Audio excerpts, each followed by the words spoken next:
Tudo bem? Estamos a poucos dias de uma das festas mais doces do nosso calendário, não é? A Páscoa. E eu queria falar um pouquinho sobre essa festa hoje, tá? A primeira coisa que eu quero dizer para você é que, originalmente, a Páscoa ela não é uma festa nem brasileira e nem cristã. Isso na sua origem, tá certo?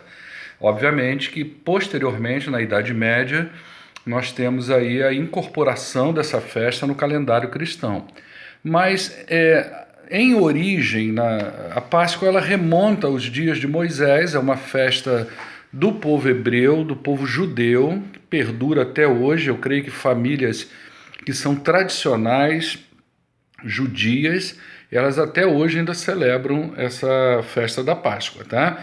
Então, se a gente quiser saber um pouquinho mais, nós vamos ter que ir lá na Bíblia, no livro de Êxodo. Lá você tem a primeira vez que a festa da Páscoa é celebrada, e ela não teve um caráter de festa, né? Eu usei a palavra festa, mas ela não tinha um caráter festivo. Ela se tornou festa posteriormente, né? Ela foi instituída depois como festa. Mas a história do povo hebreu é o seguinte: nos tempos de José, José foi aquele que fez com que aquela pequena família de nômade, comandada por Jacó, seu pai, entrasse dentro do Egito. Por questões de sobrevivência, fome estava muito grande, José era governador do Egito. Não tem por que a gente aprofundar nesse vídeo, porque ele ficaria muito extenso. Mas esse povo entra lá dentro, esse pequeno número de pessoas se estabelece lá dentro, cresce, e a dinastia do Egito muda depois de algum tempo. Um novo faraó entra. Esse novo faraó não é apenas a dinastia, não é apenas o faraó que está mudando, mas é uma raiz que está mudando. A dinastia anterior era comandada por um faraó de origem Ixa, e agora o faraó novo ele já tem uma origem mais egípcia mesmo, né? E ele vê o crescimento do povo de Israel e ele pensa, poxa, eles vão fazer igual os Ixos fizeram aqui no passado, e daqui a pouco um desses aí pode se tornar até faraó, né? Já tem um, que é José, que já foi governador, já tinha uma proeminência incrível aqui dentro, então nós temos que conter o crescimento. Esse é o ponto de vista sociopolítico.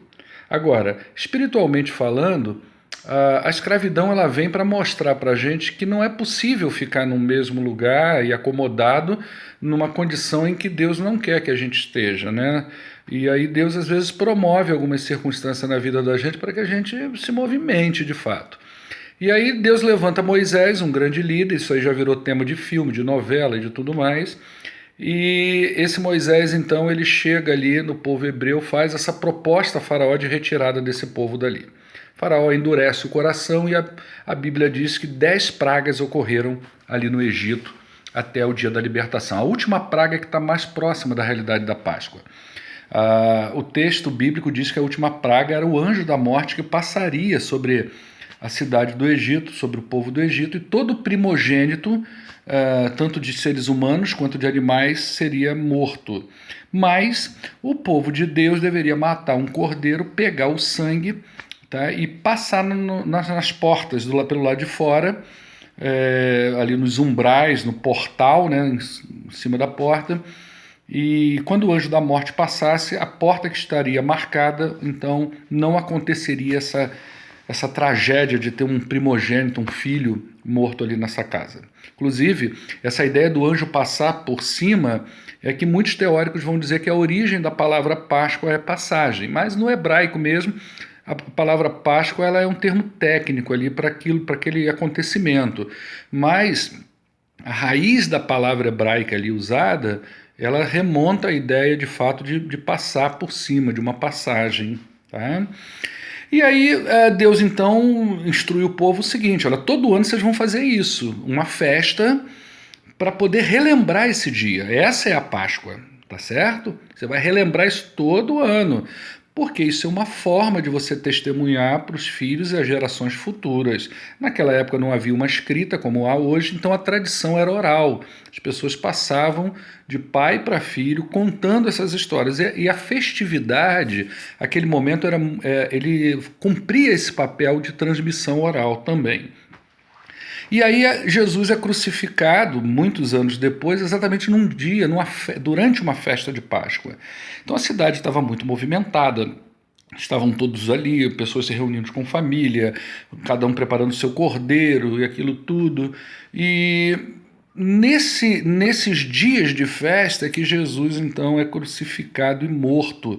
E a Bíblia vai dizer, né, que Jesus é o nosso cordeiro pascual.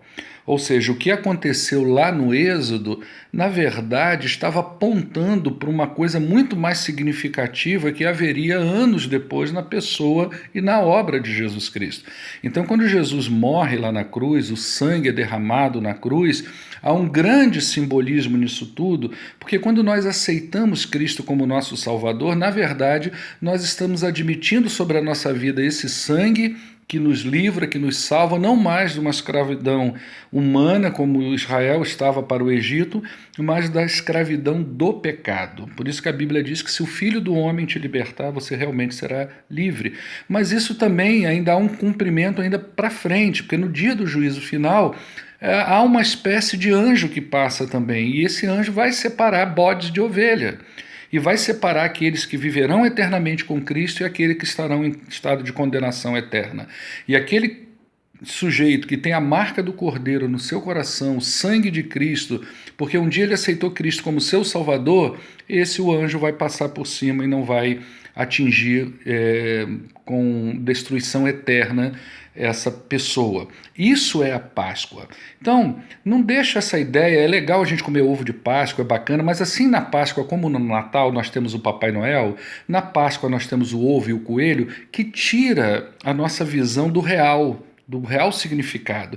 Então você passa por uma festa dessa tão importante, tão significativa, e só para comer ovo de Páscoa e chocolate você perde um pouquinho da essência, né? Jesus veio nos libertar da escravidão do pecado. Ele é o nosso Cordeiro, ele é a nossa Páscoa.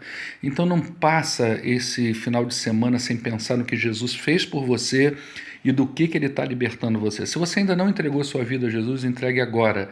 Ele está com braços abertos, ele está com coração e mente aberta para receber você e te dar a vida eterna. Um forte abraço, que Deus te abençoe.